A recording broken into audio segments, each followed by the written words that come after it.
If your microphone isn't working on Discord, then stick with me, as in this video I'm going to share with you all the steps you need to take to fix this issue. So first thing you want to do is launch up the Discord app, and then we want to come into settings at the bottom here and then scroll down and select voice and video. Inside of here you want to select the correct input device. Now this will be the microphone you have connected to your computer. For me it's this one. And you also want to make sure that your input volume is turned up to 100%. What we then want to do is hit this let's check button, and we can check if our microphone is working. And if you can see volume bars here, it indicates that your microphone is working, which is great. But if you don't see anything, then that means Discord is not detecting your microphone. Then in this input mode here, we want to make sure voice activity is selected. We can then come out of Discord, and the next thing we want to check is our sound settings on our computer. So come to your desktop, and you want to come to the taskbar and locate this volume icon.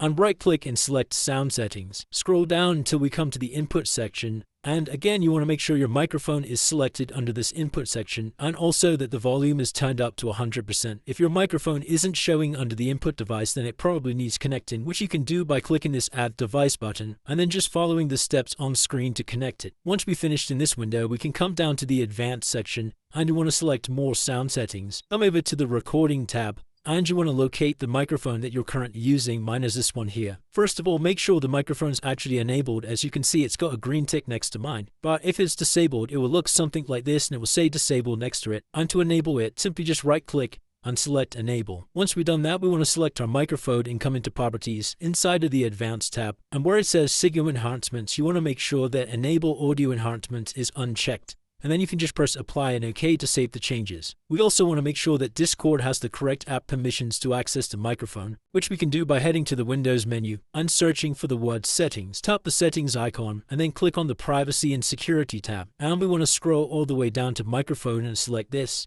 Then just make sure that microphone access and let apps access your microphone is both set to on. Now if you've tried all of these steps and it's still not working, the last and final thing we can do is update our sound drivers. To do this, just head over to an internet browser and you want to come to the website called drivereasy.com. Scroll all the way down the page until you come to the download section and then just hit this download button here. Once you've installed it and downloaded the app, simply launch it from your computer, then just press this scan now button. What this is going to do is it's going to scan your computer for any outdated drivers, and it's going to make updating them super easy. Once the scan's complete, what you're looking for is any outdated audio drivers. You can tell if it's an audio driver because it will have this sound icon next to it, and then you simply just come into the update button next to it and follow the steps to update the outdated driver. You can press this update all button at the bottom here, but this is part of the paid plan, so I'd recommend just sticking to the free version and coming into each of them one by one. Hopefully by now your microphone is working, but if not, this indicates an issue with your actual microphone rather than the Discord app. If this video did help you, please drop a like and subscribe. Until next time.